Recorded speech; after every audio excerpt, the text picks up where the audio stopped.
Salve, salve galerinha, tudo bem com vocês? Vamos falar sobre os anos de chumbo no Brasil. Eu falei com vocês sobre o início da ditadura na semana passada, né, e como o início do golpe, né, e vamos continuar o que foi aqui no Brasil. Então, no dia 31 de março de 1964, o Exército Brasileiro, né, ocupou as ruas principais da cidade do país, né, anunciando a destruição de João Goulart, dando início a uma onda, né, de repressão que começou em 1968, com a decretação dos atos institucionais do AI 1, 2, 3, 4, 5, né, utilizado pelos militares para dar força às suas leis e suas ações aqui no Brasil, né. Teve seu período estremecedor com a audição do AI-5 do dia 13 de dezembro de 1968, que se estendeu até o final do governo de Médici, em março de 74.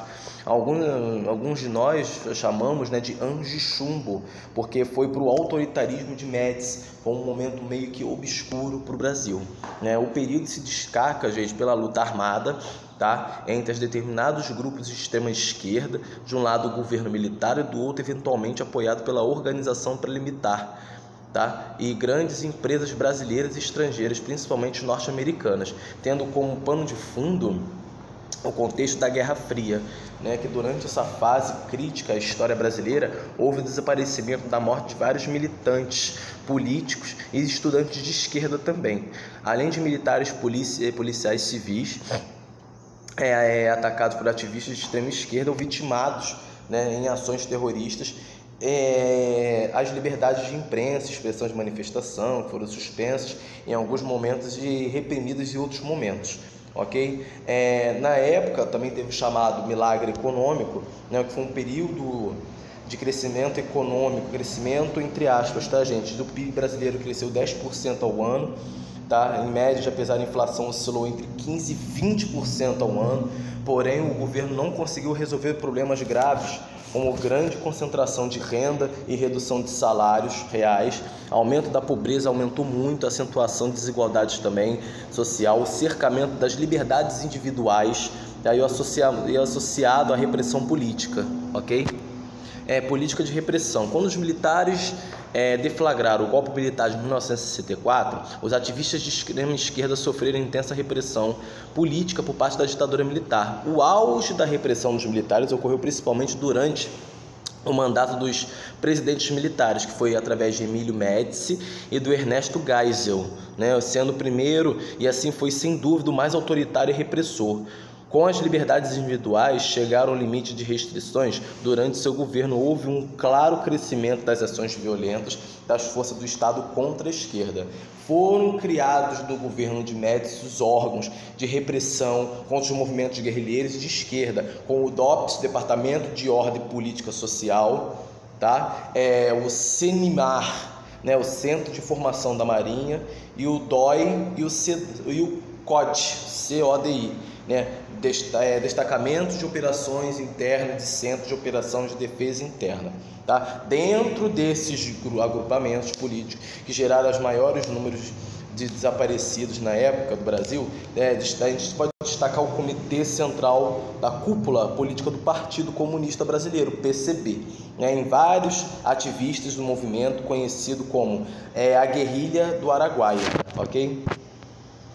Tortura com método político. A tortura, gente, foi utilizada para os principais métodos utilizados para pegar o pessoal ligado a esses serviços de informações, né? A comunidade de informações, os órgãos, como o CNI, Serviço Nacional de Informações, e o DOPS, Departamento de Ordem e Política Social, e o DOI, o CODI, utilizaram meios de tortura para obtenção de informações sobre elementos que integravam, né, grupos de extrema esquerda, como a ANL, Aliança Nacional Libertadora, e a VAR, Palmares, do PCB, dentre outros. Outros tipos de tortura pegava a pessoa, jogava a pessoa dentro do quarto, e assim jogava com um bicho venenoso, assim amarrava a pessoa, mergulhava a pessoa num tamborão de água, e assim amarrava a pessoa os braços e as pernas, esticava até a pessoa dizer onde ficavam as pessoas ligadas a isso, ok?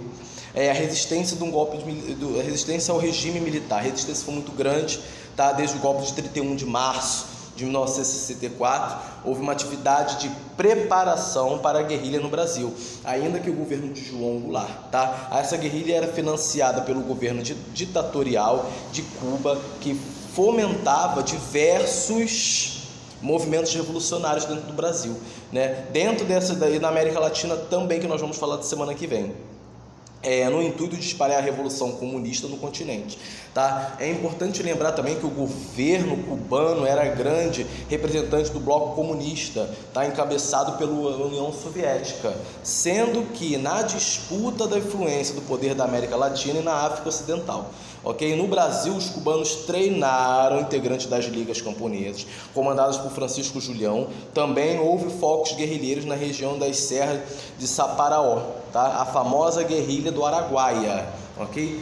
Dentro desta guerrilha, que mais causou impactos foi a guerrilha urbana, por meio de assaltos à mão armada, sequestros, como o do embaixador estadunidense Charles Elbrick, tá? E atentados terroristas como a explosão à bomba no aeroporto de Guarapes, em Recife, tá? O combate à guerrilha, gente, foi uma das principais preocupações da repressão armada da ditadura militar. Enquanto o regime perseguia os guerrilheiros, o foco dos integrantes da esquerda não faziam parte das organizações armadas. Estava a conquista dos órgãos, a disseminação de ideias da sociedade, sendo que as universidades e a imprensa, além das manifestações artísticas voltadas para a classe média e os principais alvos.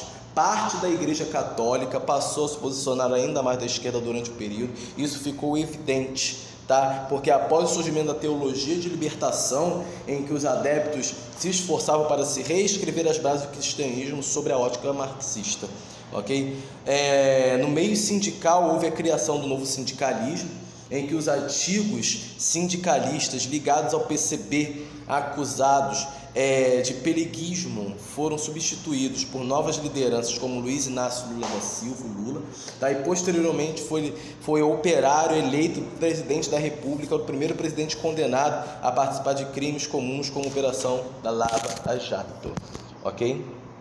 Antes mesmo do final do regime militar, gente, a esquerda já havia conquistado a hegemonia cultural do país, tá? O combate ao comunismo, apesar dos órgãos de censura, restringiu o combate à luta armada, tá? O milagre econômico, como eu falei com vocês lá atrás, o milagre econômico, gente, foi nada mais nada menos que durante os anos do general Emílio Garazzo, né, Médici, esteve à presidência da República, passou por um período de grande crescimento econômico que ficou conhecido como milagre econômico entre os anos de 1969 e 74, tá? As taxas de inflação não passaram de 18% do PIB e cresceu 11,2% ao ano, alcançando 14% em 93. Tá? Em 1968, o governo dos Estados Unidos passou a direcionar milhões de dólares através do Plano Marshall aos países em desenvolvimento.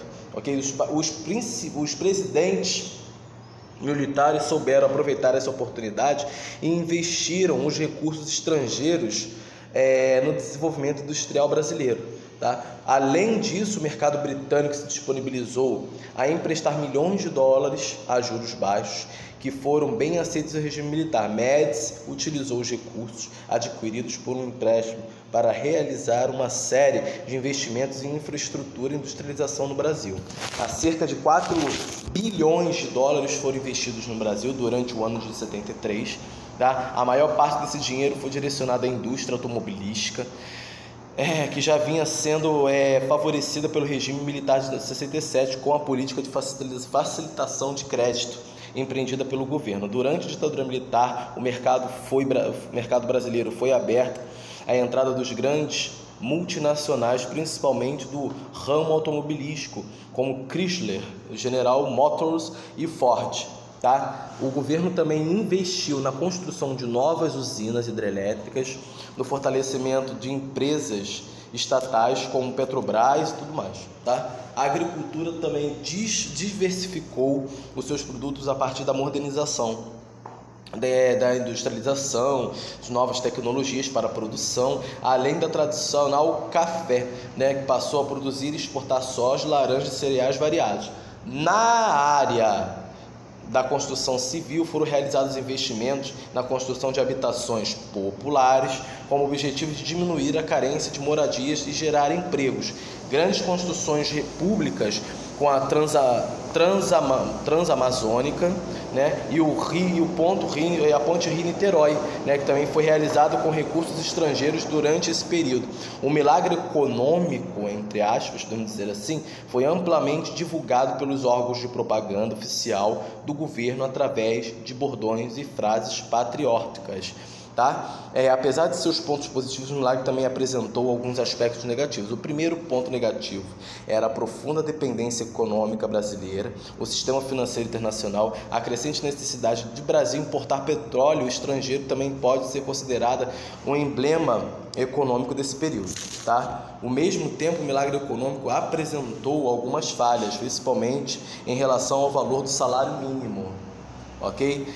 Ao contrário de que se é esperado pelos trabalhadores das classes mais pobres, o valor do salário mínimo não acompanhou o ritmo do crescimento econômico no país. Tá? Por outro lado, os salários de diretores de empresas, repúblicas e outros grandes publicitários foram bastante valorizados. O resultado disso, uma grande concentração de renda nas mãos das classes média e alta, em detrimento dos mais pobres. Em 1973, devido à crise mundial do petróleo, que aumentou o preço, tá, do produto em todo o mundo, a prosperidade econômica do regime militar chegou ao fim. Além disso, a crise do petróleo atingiu o sistema financeiro internacional de tal forma que as grandes potências capitalistas ocidentais tiveram de diminuir as suas ofertas e empréstimos. Ok? Gente, semana que vem eu vou começar com o gabarito, tá, dessa matéria, e vou começar com a matéria nova também, último conteúdo, tá bom? Fique com Deus e até a próxima e se cuidem.